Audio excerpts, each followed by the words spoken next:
Gearing up for Game 2 of FlyQuest versus Immortals. The first one very, very close, and in summer split FlyQuest fashion, it was close for a while. They had the chance to win, and the other team came back. Immortals now looking to make it a 3-1 closeout to the week. Yeah, I mean, FlyQuest, they definitely want to start picking up some wins because, making it to Worlds is extremely important for these guys. They already picked up quite a few championship points in spring, but going down 0-3, going down 0-4, that can really hurt your playoff chances, especially when you think about how close it was down last split towards playoffs for FlyQuest. Absolutely the case right here, and you can see the teams getting ready to go back into this one. We know that CLG played against Echo Fox earlier today. I have no idea what the result was, but we're kind of running out of undefeated teams, so I believe if Immortals win this one, they're tied for second because there's exactly one 3-0 team or something, and they're going to sit at 3-1 at that point. So, certainly it's still heartening for Immortals who had that 2-0 start to their first week, and don't know how convincing to really consider them, I guess. They did lose to Team Envy, though it was a fairly close set, and they had I guess, close game to Echo Fox. I keep saying Echo Fox when I mean FlyQuest. It's just my brain doesn't work for the last year, but I mean, we'll see what comes in with these guys. I mean, expect to get another player of the game. He's kind of continued to be one of the bright points for this team. He really has, and to your point, we were talking about this earlier, and Envy is looking like a much better team this time around, right? They are. I really think it's safe to say not the 10th place team. Yeah, this split. That's safe to say. So it's like losing to them is not really as devastating as it would have been last split. They look like they are shaping up a lot better. I think Immortals are definitely at least a playoff team. I agree. Is what their form is right now. It's hard to say, are they going to end top 3? Are they really going to be able to keep that up for the rest of the split? I'm not sure, as you're expecting teams like TSM and C9 and stuff to really pick it up, as they almost always do. But Immortals has had a very good start for themselves, and although they did win Game 1, they had a lot of mistakes of their own. It was really just kind of like a bit of a messy game overall. Yeah, it was. So we'll see if anything gets cleaned up over time. I'm always curious to see how FlyQuest progresses. I think they're one of the most interesting teams for me to watch because they do so many cool things, right? They were bringing out Mordekaiser and Blitzcrank and things like this back in the spring split. They bring back the Ziggs here in summer. High is playing his, at this point, kind of trademark talent, a champion I think he's still very, very good on. And again, they came so close to winning. It's just very interesting to me because when you think of a team led by High, you never think that they screw up the late game. You think, okay, if it gets close and it's 35 minutes in, we believe in High, he will lead us to victory. And it's actually been the opposite this case around, where they're good for the first 25 minutes more often than not, and it's actually slipping in the end game. And I don't know if that's High specifically. Everyone will always tell you it's not really just him. It's always a team effort, but it is still strange that a team with him on the roster is actually having misgivings in the late game. It is definitely surprising, but that being said, a lot of Game 1, I think, was about their composition in the late game and how hard it is actually to execute. That's fair. I mean, if you swap compositions and they have that much of a lead, then they probably close out that game pretty cleanly, right? Like you have a split pusher, you have Caitlyn who's incredible at sieging. Like that is a very clear win condition. You walk up with a 4-1, you do this, whereas FlyQuest, while it is contingent upon good play from yourselves, it's also kind of some lack of vision and things like that have to happen from Worlds, because you have to kind of get behind, you have to get flanks, you have to have these wombo combos, or you don't actually win the team fight. You don't win a straight up run at them 5v5 team fight against that team. Sure. So the barrier to execution is higher, and I think that the later you get into the game, as they complete more and more of these items, it can become tougher and tougher to really find those ways in. Fair enough. Well, Kassadin banned away this time around by FlyQuest. The Elise, the Ziggs, the Zac brain work at some point here. One final ban here for Immortals. See what they want to add to that one. Still plenty of tanks available. The Gragas is up on the wings, and the Jarvan gone, but the Ken is available. And this may be actually a LeBlanc first pick, perhaps, for FlyQuest. We could see them go that route if you ban out the Kassadin. That is one of the kind of traditional counter picks. It's not going to be the case here. But an early round ban on that could have suggested that would be the way they go. Sure, and you might still see a LeBlanc here as the trade. I think it's been an improvement that I've seen this summer split, as teams are much better at setting up trades champion for champion to make sure they're getting something good on the backside for the first pick Ken and the first pick Zac or something. One of the risks, obviously, of banning out a counter to a champion that you're not necessarily going to first pick is then if your opponents are happy to play that LeBlanc, well, then you banned out probably what you would have wanted to play against it, or perhaps one of the options you would have wanted to have open against it, but that may not come to fruition regardless. Yep. First, it's going to be locked in the Gragas flex pick. We know it can work in the jungle. Expected it the last time, but we also know that there's plenty of teams who are happy to play Gragas into Ken and top. Regardless, it'll be LeBlanc in the mid, as you had predicted, as a high priority champ with Kassadin off the table, and that is the trade. Yeah, so, I mean, they're going to be able to make the trade, and now it's just who gets more out of this. I mean, And is High trying to kind of bait them into it, right? Does he have another pick that he thinks is really strong into LeBlanc? Something that you would expect him to have prepared, because if I'm seeing the fact that you're banning out Kassadin to set up for a LeBlanc, your other team should be expecting that as well. And you have to hope for High that he has an answer to it. Perhaps something like the Syndra here could be a good choice. Moon gets his Rengar. Always fun to see experts on this champion. In a state, again, I'll say it from the previous game, where if you're good at it, you can still bring it out, but most teams don't at this point. Orianna in the mid lane here for High, playing a pretty trademark champ for him as well. So FlyQuest, though it is almost definitely going to be AD Kennen, maybe Walter brings it in bot lane, we have something else come out of the top, but certainly seems pretty good for team fighting with an Orianna in the mix, and you can even deliver the ball with the Rengar. Yeah, it really does, and we have actually seen, if it does go to Turtle, which I'm not expecting, things like the Shen combo can work very well with that. Obviously, that's banned out, but Rengar plus Orianna being able to kind of collapse on side lanes where the Kennen is split pushing, regardless of if it's top or bottom, is going to be very powerful, because eventually you want to get into a side lane and really kind of work your magic there as Kennen. So interesting stuff right here. Immortals have instantly locked in the Lee Sin for Smithy, so we're definitely seeing Gragas in the top lane. Unless Ole plays the support, that is increasingly unlikely. Kennen remains a flex, also unlikely, but the Zig's ban off the table, and they're going to remove more options from Wild Turtle, it seems, as Ole's Bard is also gone.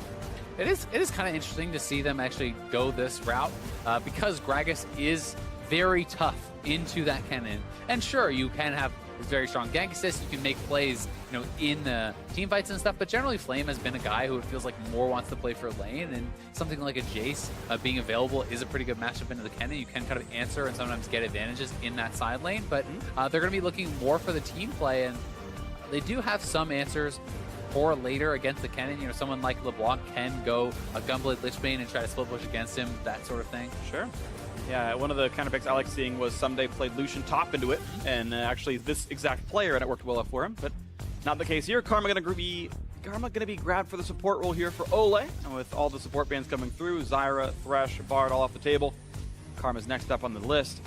And no Lulu's to be seen for quite some time. Wilder gonna go for his next champion. He's played 2 Jhin, 2 Varus, 1 Ziggs, and I forget what he's gonna be going for next. Don't know just yet. Lulu may still be the pick, and it means that they want more time to figure out what they want to play. They knew they wanted Lulu.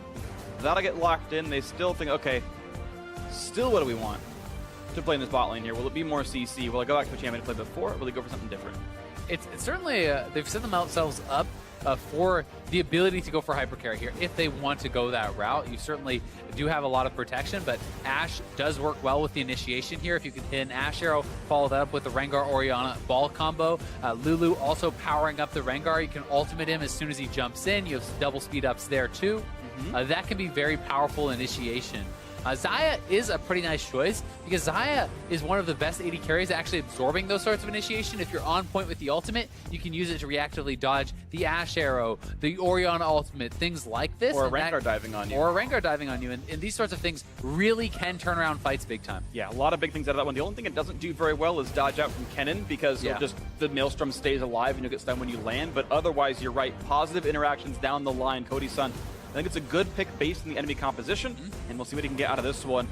Generally speaking, Xayah is more of a kite-back type of champion. We'll see if that ends up being an important play style for them, as FlyQuest should have the split push lead. A Rengar can split if he needs to, and a Kennen is supposed to be off on the side, so Immortals do need some kind of forward motion, and it's going to require maybe a Flame TP or a Sickic Smithy gank, but otherwise, it is a bit passive of a composition, and I wonder if this ends up being an issue for them, because they don't have those same team fight powers they did in the previous game.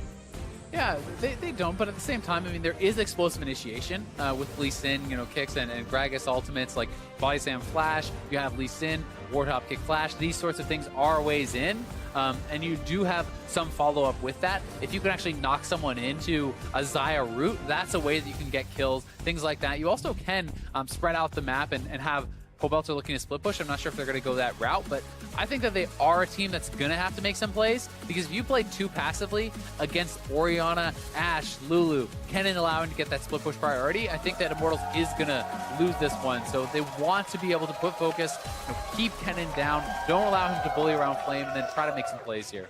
We'll see if it's going to happen here in this one. Here we go into game 2. FlyQuest sadly winless, hoping to turn it around here in this one and reverse seep their way into their first match win of the summer split. Immortals looking to improve to 3-1, bouncing back after a loss to Team Envy last night. And we know they can do it up 1-0. They can make this one happen. We'll see what comes through.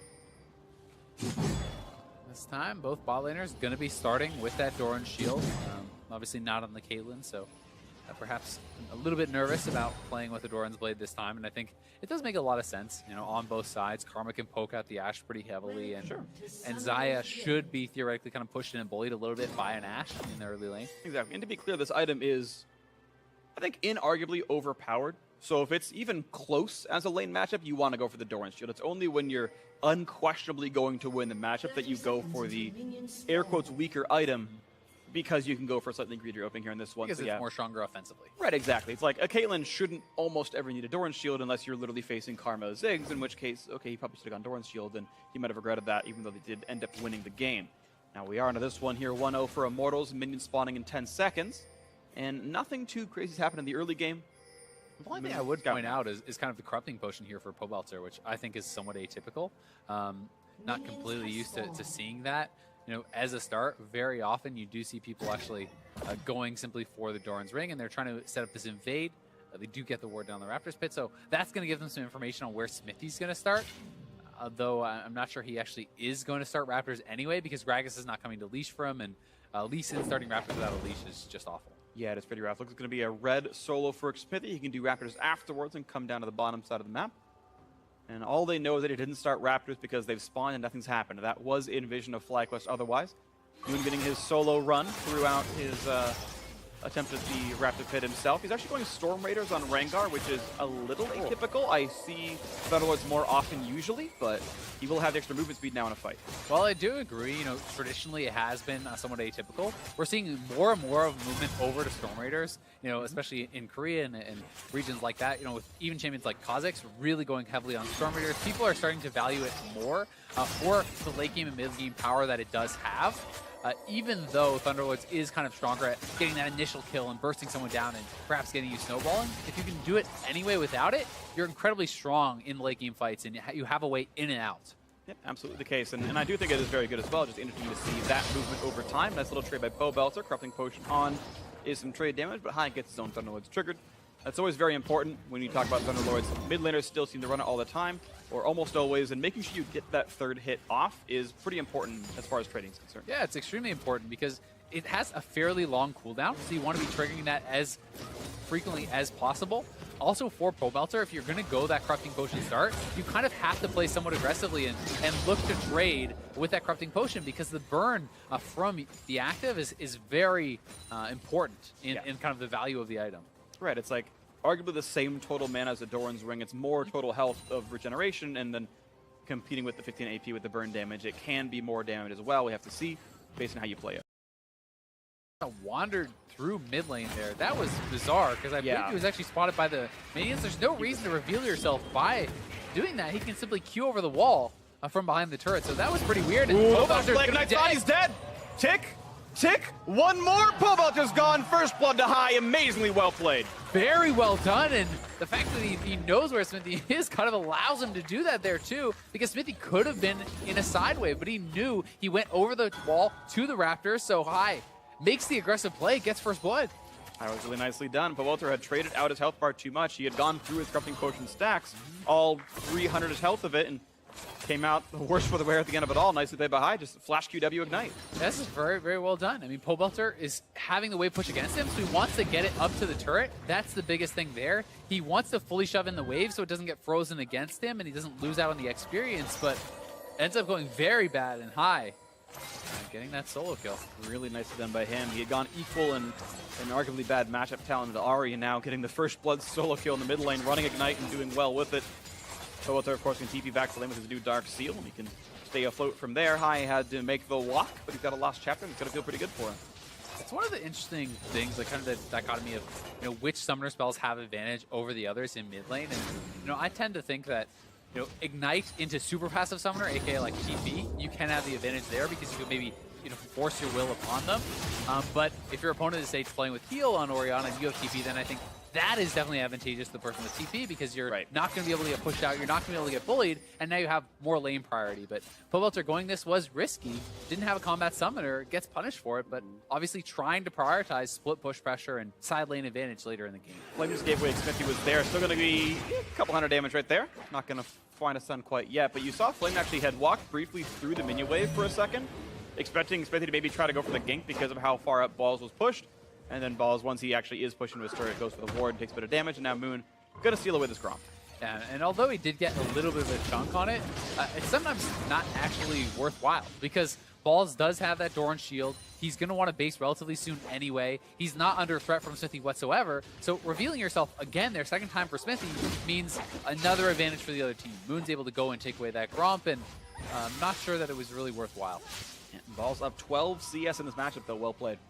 One little thing, you know, this is pretty minor, but I would have liked to see Balls actually group the minions before you base. So if you stand up and you actually tank a couple shots from those minions and then step into the bush, they will actually naturally stack up and push towards you. So you will deny a couple more minions from your opponent there, and then have the wave collecting by your turret as you walk back. So it essentially forces your opponent to either TP back or just lose out. So these little things are something that I'm always disappointed when a pro player does not do, because that's so easy to do. It's not like it takes any sort of actual skill. You just have to know to do it. Right. It's a zero risk, medium reward play, which everyone, whoever has heard of game theory in their life, is like, oh, of course let's make this play. There's no downside. I can only gain out of it.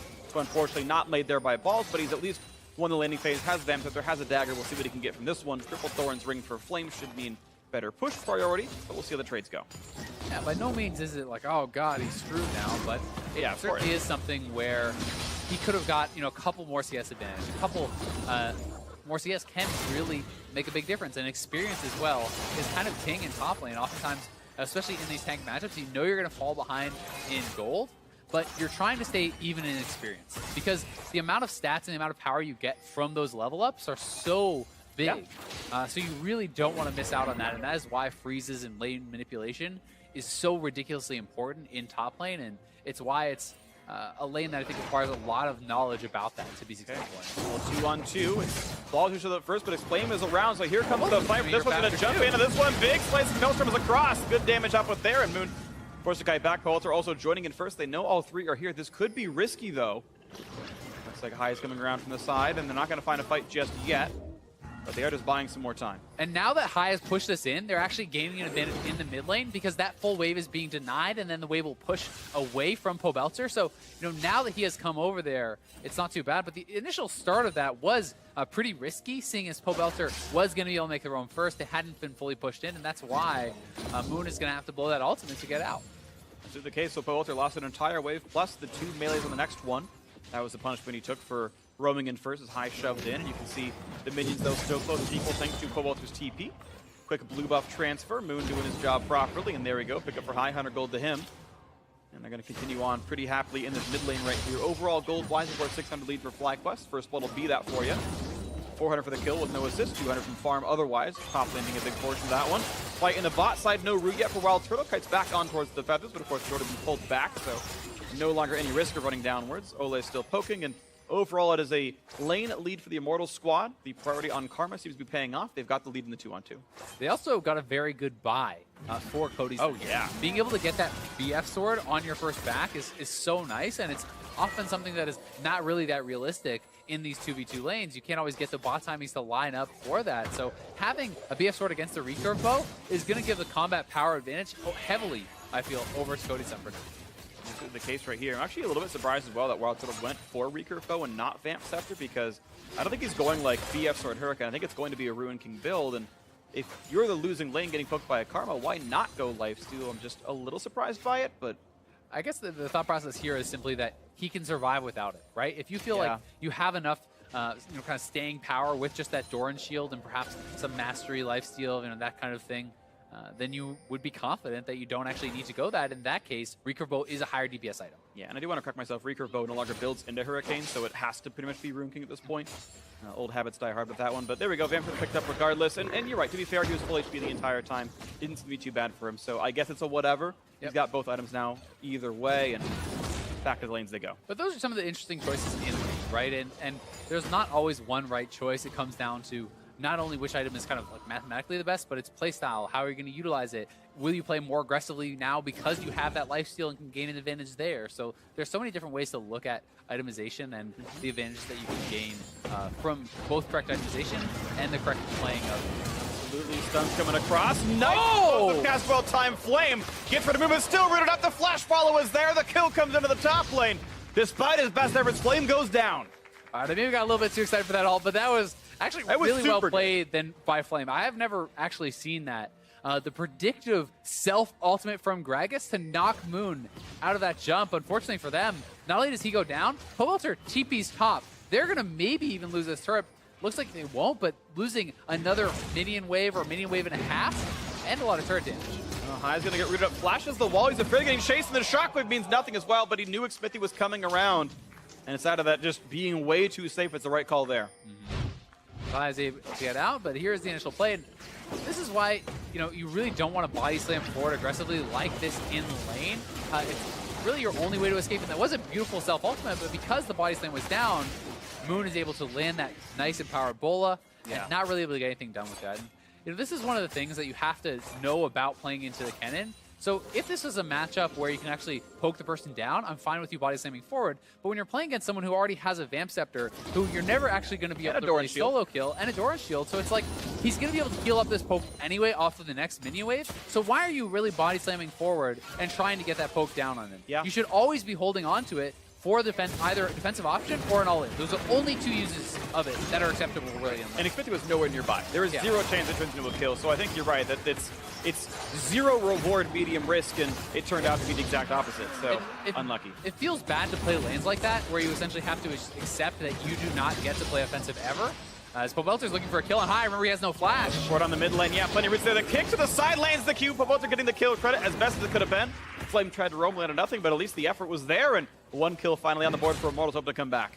Yeah, and they are going to be able to get both the Dragon and High kind of pushing up, really trying to take down that turret. He has worked it down very, very low, but gets punished for that, and Immortals don't know that they're chilling out on this ward, so Turtle very intelligently, not backing off too much. He's trying to stay both in an area where he's safe and an area where his opponents don't know that he knows, so he can waste their time.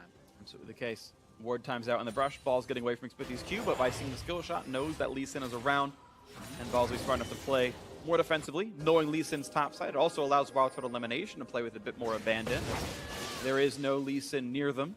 Xmithie on Krugs right now. Flame trying to zone Balls off the wave, and you can see it is a 26 minion lead. Props to Balls for a well-played lane so far.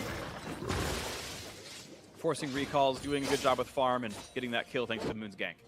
One of the other kind of tough things about this is, you know, Gragas is on a pretty powerful point for him with the triple Dorans. Like, that is a lot of early game power, but you're still kind of losing. And when Blade of the Rune King is completed, you're going to be having an even tougher time. And you're so far away from those important full item completions from this build, but it's kind of necessary to get through those.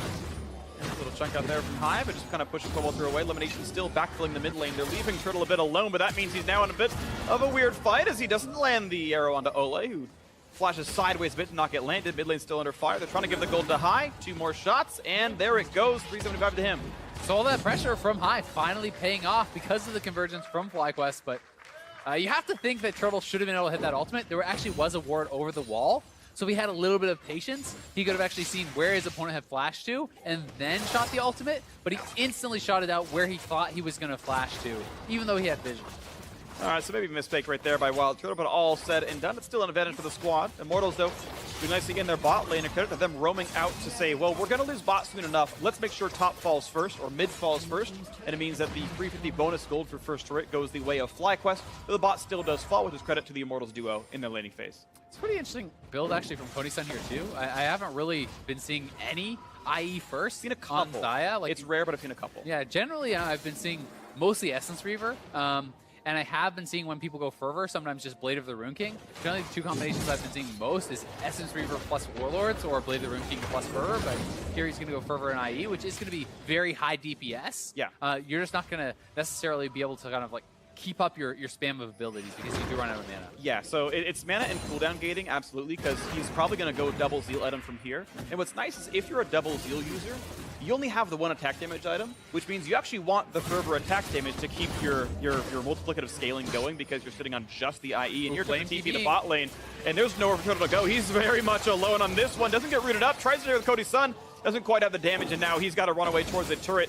And unfortunately, he's going to give an assist over to Flame, so more total gold will be gained. While Turtle going to flash to buy some time, gets away from Explosive Cask, but he's slowed again, and he flashed to die anyway and get nothing else for it, so Turtle choosing to lose his flash for nothing. Yeah, he's obviously trying to make the big play and get out there, but it would have been tough. And now Smithy looking for a play here on the balls. Don't think he got aggro, but he's got the rest of the team around as well, so one more shot will do it. Falls, gets taken down by the Mimic, and down he goes. One kill picked up. Immortals now 3-2 in this one, bringing the gold much closer now as High walked up the top lane. One-side elimination, and they've got enough power to kind of push the team back, and doing what Balls did before, getting some autos off the turret. Good work by him to get some of the earlier damage. Moon coming for the flank on the backhand side as well. Most of FlyQuest are up here. Turret won't fall yet.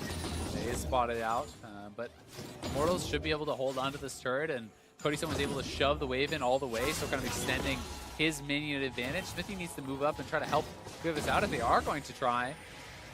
TP. Cobalt wants to rejoin the fight here. High pulls aggro by poking at Ole, and turret now then about 1/3 HP up in that top lane. While Turtle comes back down to the bot side, they know he's there. Balls is respawned, heading up through the mid lane as Flame is pushing that in soon. They're going to find Moon, a lot of damage there. Can he stack up his passive? Not just yet. Needs the 4th skill to cast. Now he can get rid of CC. Get a timeout soon enough anyway. Plenty free for Ole, back up to 3/4 HP, and looks like the crisis in top lane's been averted.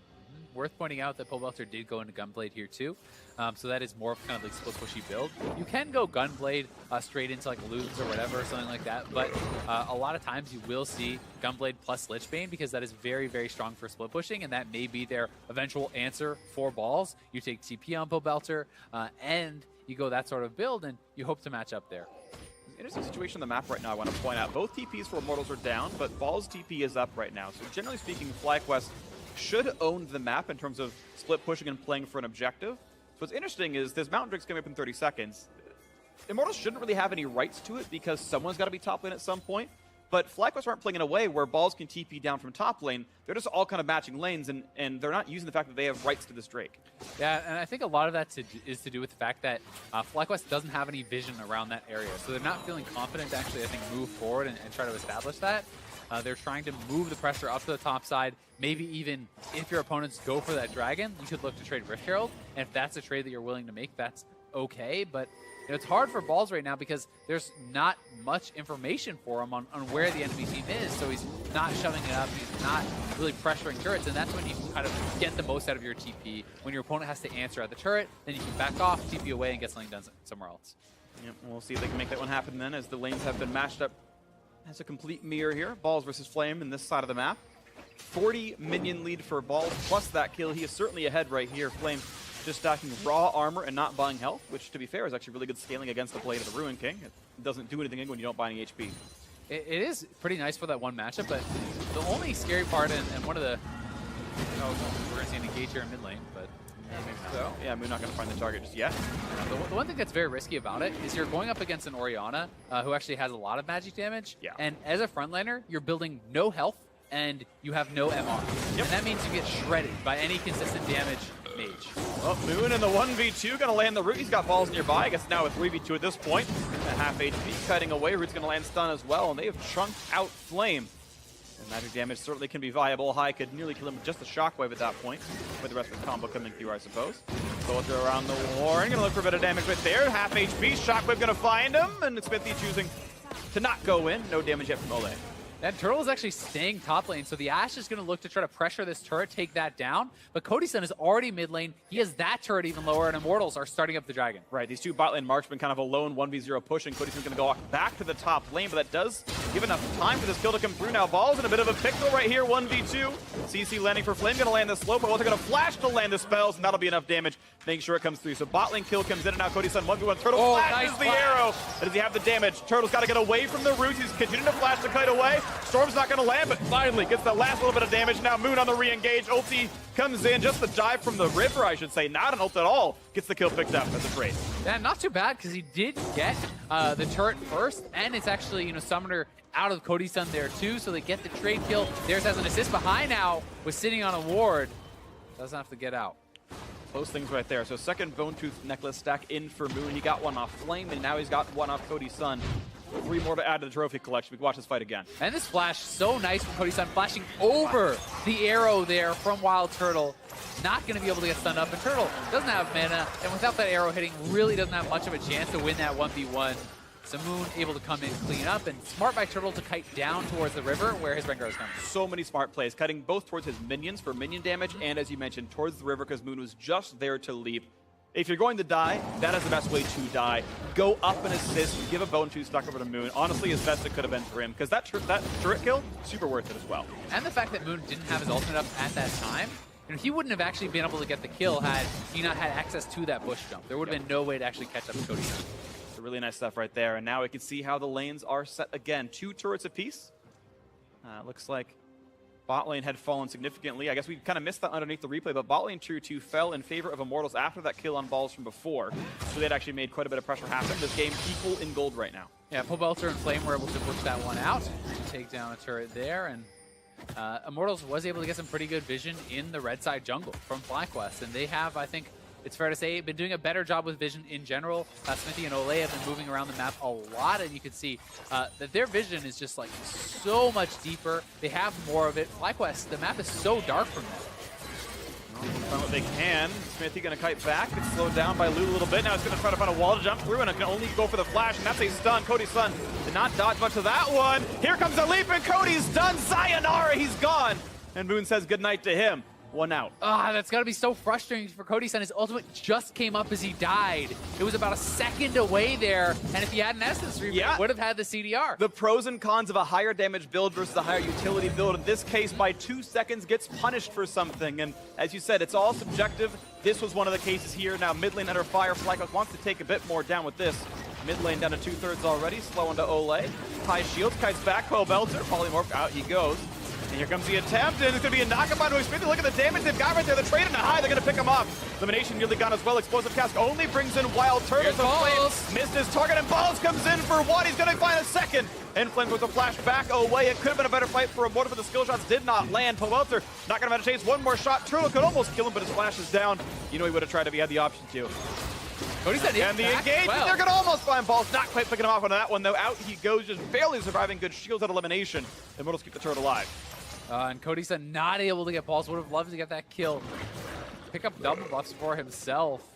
Yeah. They do keep the turret alive, as you said, but giving up a number of kills there. And that's a tough fight to make work for Immortals because they're so low damage without Cody's Sun.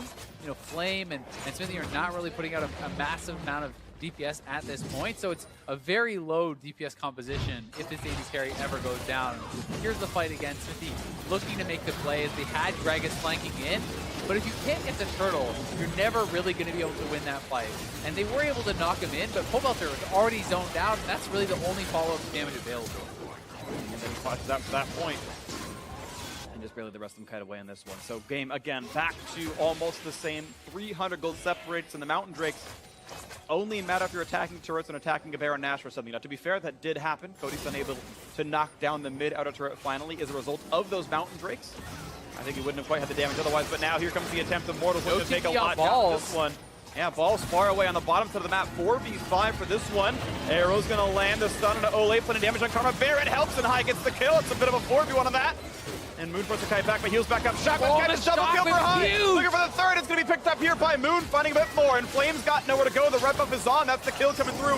4 for nothing, and Cody's Sun forced to run away. Who's going to win? It's Sun versus Moon. It looks like it's going to be Diana's people winning this one. Here's the kill picked up. An ace for FlyQuest. They've got any objective they want. They're able to pull off the 4v5 essentially. Balls showing bot without TP this late into the game. Prompts Immortals to try to go for that Baron, but still, it's only 23, 24 minutes. They're going to take a lot of damage from it, and the 4-man squad from FlyQuest able to make it happen. High with a fantastic shockwave, and Immortals were not really able to fight back whatsoever. Well, looks like we might be going to a game 3 if FlyQuest can make this one happen. That said, I've seen Baron power plays get turned around before. Watch this fight again, though, and Ole just gets blasted. Yeah, exactly. It's a great ultimate from Turtle. They're able to take down support immediately, and although Flame was over here, on Turtle, he doesn't have enough damage by himself to ever do anything. So the team is split up. They don't have all their DPS. You're able to corral them right into balls, pick that up, and you need to be with Cody Sun. Cody Sun needs to be putting out a ton of damage in the team fights if they're ever to work. So you need to be protecting him, healing for him, and splitting up the team fight so that manageable pieces are knocked into your Xayah that he can then pick off. Absolutely the case right here. And even the two-man shock, this was not a surprise shock. This is not high flash sombrero-ring. He queued forward. It was on the ground for 4 seconds, and Bobalter and Smithy go, "You're going to sit on top of this. Let's have a party right here," and they get blasted with that one. So certainly some misplays are happening, and in large team fights, it's hard. Like, to be fair, League of Legends is an incredibly difficult game to play, and watching it's easy. Playing it when there's 17 things happening at once is difficult, but the mistake was made, and it was a good shockwave all the same by High to make it happen. And now with this FlyQuest lead, 5,000 gold, Cloudjake picked up. There's just so many things to actually track in those fights. You oftentimes can lose track of that Orianna ball. It's very easy to do, and with Flame engaging essentially on the other side of that ball, he very well may have been calling for the engage. Hey, like, I got Turtle, right? Try to get over here, but Orianna's fantastic at zoning you out and kind of corralling you in that way.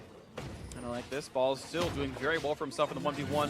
Farm lead almost 80 now in this top lane. Might flame Horizon, flame himself. I'm sure it's happened before, but Ball's looking good so far in the split push duty. Again, I think he has stepped up so far this year. He's been a good top laner, a player who'd been in the line before. Elimination backfilling on this side of the lane. Gets some ward vision and hopes to get a little bit of turret damage as well. And at this point, Flame doesn't have the damage to do much for this. Just put the shields on Balls, let him go for everything. You can see him giving some respect to the chance of body slam, some respect to the chance of an explosive cast, but then their fire will go down to 3/4. And here come the attacks onto that turret. And waiting for an engage. Yeah, Moon's just trying to threaten them off the turret, basically. Pop that ultimate, threaten the combo with the Orianna ball, and they get a lot of damage down onto the turret. Thanks to that, Balls is still pushing it in the bot side. He's going to pick up that tier 2 and start to threaten the inhibitor turret there. FlyQuest may look to try to step forward and actually finish off that mid lane one. Another turret down. 5-4 in the turret score. FlyQuest lost the first 2 Drakes. The Mountain Drakes don't do anything at all on defense. Mid and him. Turret gonna fall. Stun's gonna find Cody Sun, but they don't have the kill just yet. Shockwave catches Smithy. The kill comes through to elimination. Wasn't able to get away with that one. Already burned his flash. Cody Sun jumps into the air. Oh! That was a nice play from him. Flash to redirect the feathers. And that was a big play out of them. The damage up with their elimination nearly falls, but Powelter cannot land that final shot. Now forced to cut away from Balls. Cody Sun gonna lose the plume damage at this point. And there's the buff gone. 1-for-1 in that fight, but look at how much that base has fallen. The inhibitor in the mid lane is gone. And Cody Sun does not really have much lifesteal at all, so if he gets chunked out of these fights, it's hard for him to heal back up. He can't really re-enter. Yep. So while he has to pack a big punch at first, I mean, you hit this guy with an Orianna ult or really anything, and that's the end of the fight for him. And FlyQuest wanted to push in. They had the turret very low. A High does put the one-man shockwave on Smithy to take him down, and Cody Sun, really nice flash, as you said, to redirect the feathers so he would come back through High and gets that kill. But at this point, even though he is very strong and has some shielding supports, he can't get back into the fight because he's too low and Balls is going to zone him out. Yeah, they came very close to getting those final autos elimination, but you're right. There is so much threat from the rest of the team. You don't always have to go for that kind of stuff right here. Ardent Sensor early pickup for Ole will help. There'll be some life back, but the way the piercing feathers work on Xayah, they do not trigger on hits. You don't get tons of healing because of the pass-through damage. You need Hurricane for that to have any kind of multi-healing, but now Vampire picked up means he will get some of that sustained back as he continues to scale up. And he's not going to really need Last Whisper or anything like that too early. Yes, there is some armor being built up on Moon, but it's not the biggest of deals. And I think that going for something like a Bloodthirster here is completely reasonable in a build. Absolutely agree. How do you feel about Death Stance on Xayah? I actually like it a lot because the idea of getting 40 CDR is a pretty big deal because you want to spam consistently because your W is an important steroid and it doesn't have 100% uptime. You want to have as many feathers down as possible because you want to spam E because the damage is insane. Like, yeah, I mean, I think CDR is a great stat on that champion. Like, I go S3 for every game because I think it is so good. But auto attack damage is nice. He went for the IE double crit build, and now we'll just have to see what it is. And he does still have the ability to theoretically pick up an essence like, as that last item, but probably not 100% crit. And FlyQuest is just going to go straight for the inhibitor. Balls just had to disengage there. Well done by him, and now that means the inhibitor turret's going to be going down. And a force flash out of Ole. Moon now going to dive in. He's going to find the root. Unexpected knock up there from Lulu as well. Stoneplate pop for taking this, and Turtle gets the kill picked up. A spree for him. And now into the bot lane inhibitor. FlyQuest might just find their first game win of the split, hoping to turn things around. Still in week 2 of the North American LCS. Of course, they have many more to play, but it was a depressing first week, and this has been looking much better than the first ones. FlyQuest 2 inhibitors down. Balls kiting back pretty cleanly. 300 to 214 in that top lane. That was slow on a Gregus. Turtle going to kite back. Ball's going to find a little bit more poke, but here we go onto the top lane inhibitor. 15 seconds still. Onyx Smithy's recall looking to knock down a couple more buildings. Redemption for the heal. Moon feels pretty good. Can he find the root on somebody? Shockwave going to get juked out by Cody Sun. Looking for the damage. Going to find a little bit right there. Into the front line goes. Balls can't find anything to do. One more shot comes through, and Cody Sun gets the crit. Look at the damage output from the lightning as well. Takes him down. Cody Sun's build certainly doing things sometimes. Walter still wants to chase, though. Can he find elimination? Got to be respectful of Whimsy. Will be disengaged for FlyQuest, knocking down the inhibitor turret, leaving the inhibitor itself standing. Immortals do stay alive, but I mean, they lose 2 inhibitor turrets. They have such a split push disadvantage against this Kennen. The Kennen is always going to be able to threaten to knock that down if they're caught in a 4v4 situation. There's no more protection for Flame under a turret, and it's going to make that very, very hard for him. And unlike game number 1, FlyQuest have super clear win conditions, very easy to execute. You just simply go for the 1-4 as your opponents did to you last game. This is really interesting. Ball is actually going Wit's End on the Kennen, which normally in most games is super not good mathematically, but Flame is hard armor stacking with almost no HP at all and very little magic resist, right? Frozen Heart Ninja Tabby going for Randwoods, which has like 300 health on it. So it actually works pretty well in this regard of adding some magic damage to the profile against an armor stacking champion. And I think the other aspect of that is who else could possibly answer you? Well, it's Pobelter on the LeBlanc, right? So and having some MR against that is really going to help because you already have the HP built up. You have Phantom Dancer, so the HP from Frozen Mallet, Phantom Dancer, Wit's End, and the lifesteal like really makes it tough for Pobelter to actually be able to win that 1v1. So that itemization is very powerful there. Yeah, I think you would, like, if you want to just go Flame, I think Lord Dominic's is still more damage, or even going for another Zealot is more damage, but you're right, it hedges your bets. It's kind of nice right here, and now Moon in a 1v1 with Flame knocked back for the rest of the team, and now pops ulti for a retreat path, and they know they can't catch him anymore. Still waiting around for the opening. Onto the mid lane, we can see more attempts by FlyQuest. They know the top inhibitor is open. There's no turrets defending it, but looks like the play instead is going to be towards Baron Nashor. And Moon is running over there. Always a chance that Smithy could try to steal this, but it's going to be really tough. They know that they're on it now, and they do have the Scuttle Crab down, so we'll see if Smithy can actually pull something off your Flame. We'll need to PvP very fast, and he's going to do it, and in he goes. Can they Shockwave Smithy? Yeah, they shock him out of the queue, and the spike comes in. Blue team secures FlyQuest, make it happen. Cody's on the side. Trying to buy some time. Cody Sun finds the feathers, he finds the root, a lot of damage on the back line. Body Slam is in Flame, cannot kill off Wild Turtle, though he's shielded up enough. 2 for 0, and there's no damage left as Cody Sun has fallen. The play was almost good, but the rest of the engage wasn't quite there. 2 for 0 plus the Baron. Yeah, Cody Sun tried to go aggressive, make something happen, but he gets stunned up, he gets taken down, and FlyQuest should be closing this one out. Almost no chance to lose it now. Balls TP in the bot lane, and this time around, your TP top laner onto the base might work out a bit better. You can see the tankiness actually kind of there. The Wit's End means he won't out of Promoter nearly as fast and survives it all. Days skill picked up onto Smithy, and FlyQuest finally get their first game win. It took 6 tries, but they will win one over Immortals, and we're going to game 3. But hey, they're still alive in this series. They can look to improve to 1 and 2 if they can take down the next one. But definitely a much better game here from FlyQuest. I think clear game plan that they were able to execute very well. And to your point, Balls has been playing very good. He played a great game, I think, on Kennen. Really unlocked them in the split push. And everyone on FlyQuest looked like they had just a pretty strong game. I absolutely agree. Pretty strong game down the line. 18K for almost exactly for the Kennen, the Orianna, and the Ashe right here. So the backliners were all doing very well. Just this felt like a solid full team win for FlyQuest. Moon on the Rengar 4-0-6. Elimination on the Lulu 1-0-8. The early laning phase was difficult. It was being won by the Immortals duo.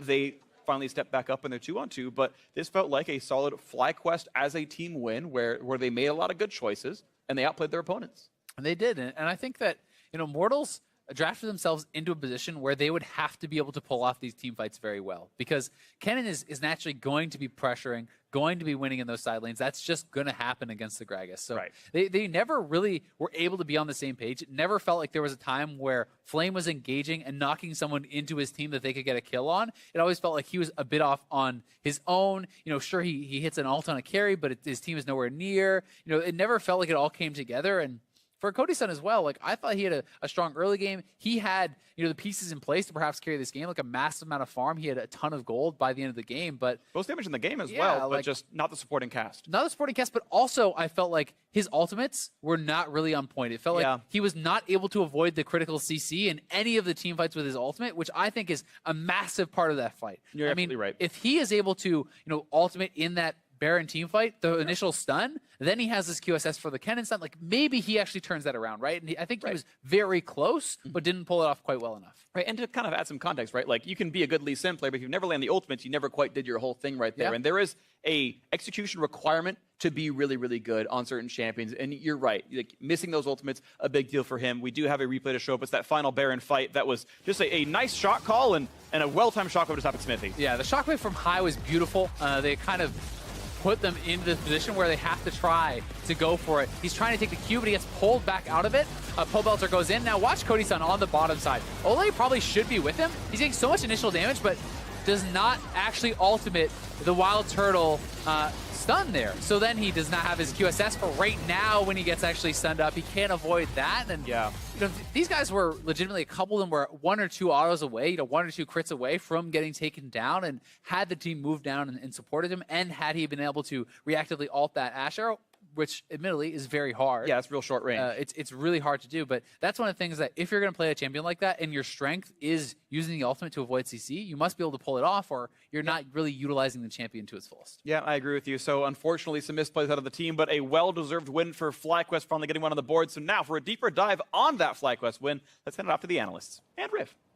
Yes, we are still here. Thank you, gentlemen. We are going the long haul today. 3 games on each stream all the way around. And this one for FlyQuest, as well as TL just had. First win of the summer split for themselves as they look to take this entire match, but they still have another game ahead of them, and Immortals is still putting up a fight. I like the team comp they put together this time around. It's a pretty easy engage comp. If you land the Rengar initiation, you blow your Orianna ultimate. You can also have the Ashe starting it off. A lot of engage tools, a lot of playmaking. Obviously, FlyQuest loves playing that style. And then you also have the split pushing Kennen as well to draw some pressure around the map. And if you can get that going as well, like, Rengar has a lot of options here, not forced to just go mid because the Ori ball's there. He has initiation in every lane. Yeah, and I also like the Lulu pick here as well, because it's a champion that we haven't been seeing so much lately because people are favoring playmaking, shoving supports, and Lulu did take a nerf, right? So the reason that they take this as well is it stops the Lee Sin playmaking, and it also stops the LeBlanc as well during that late game of distortioning in and just having her way with a team fight, where now you have a chance to at least burst her and get her on the way out. So I do like the Lulu pick in the second round as well, which did kind of round out the composition and play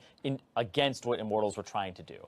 So is it actually for FlyQuest, because they always seem to flex and do things with their composition, is putting something as support down here and leaving the playmaking to other positions kind of helping them out, per se? I think so, because we talk about high and always having a great Orianna. He still gets a solo kill in this game. It's not like by taking this kind of standard team comp, you're limiting their craziness. Like, FlyQuest will still find openings with the way that they actually choose to play the game out. And that's kind of what happened here, where they get the first kill mid, and then Immortals put some pressure back at mid. Then they trade turrets, and there's kills going down in both side lanes. So both these teams are very capable of playing scrappy, even if they're playing these standard kind of more shield-oriented comps. And this one actually being quite a fast-paced game. We pull up our first replay at 23 minutes, and that was an ace at Baron. So you can see just what kind of clip this game was at as we approach this mark. Yeah, this was a little bit awkward because you look at the setup and you're like, Immortals kind of have no business being at that Baron, except for the fact that they have some Mountain Drakes, and maybe they thought they could do it. But then they just get completely turned around ladder.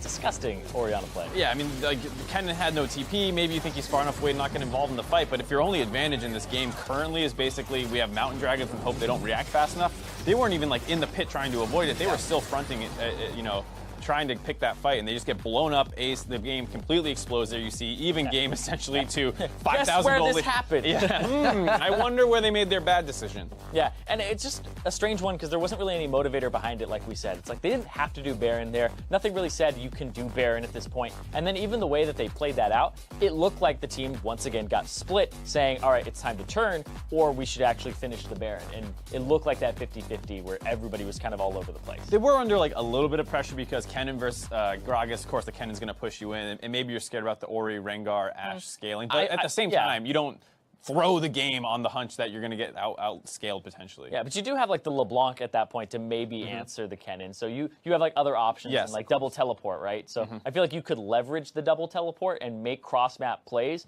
and possibly get yourself a Baron off of like a numbers advantage or unanswerable TP, but there was just really no setup. In FlyQuest as well, we see him kind of moving away from what everybody's doing in 7-11 a bit. We still see the Ziggs. We still see High bringing back the talent in the mid lane. So these guys have a little bit more to show us and possibly maybe take this one over Immortals again. Yeah, even the Rengar pick to an extent is something that Moon always played that extremely well, and now that it's not extremely meta, you're looking at like, oh, he played this well again. Do we start banning it, even though it's not considered a super strong champion in the meta? These are the kind of questions that Immortals is going to have to find the answer to in Game 3. So going to picks, before I say go to commercials, picks and bans, what do we think is going to be formidable for each team to start off here?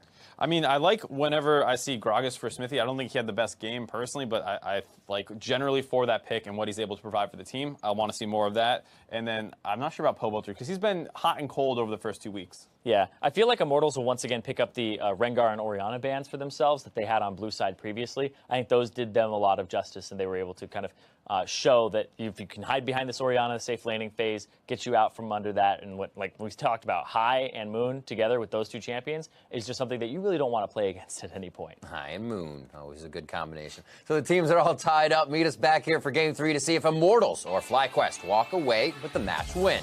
Don't touch that mouse. Stop threatening about one. Not from behind the turret, so that was pretty weird. He's dead. Tick, tick. One more. Pobolter's gone. First blood to High. Amazingly well played. Link kill comes in and now Cody-san 1v1. Turtle flashes the arrow. But does he have the damage? Turtle's got to get away from the roots. He's continuing to flash the kite away. Storm's not going to land, but finally gets that last little bit of damage. Now Moon on the re-engage. Ulti comes in. Just the dive from the river, I should say. Comes shotgun catches double kill for High. Looking for the third. It's going to be picked up here by Moon. Finding a bit more. And Flame's got nowhere to go. The red buff is on. That's the kill coming through. Cody-san finds the feathers. He finds the root. A lot of damage on the back line. Body slam is in Flame. Cannot kill off Wild Turtle, though. He's shielded up enough. It took 6 tries, but they will win one over Immortals. We're going to Game 3.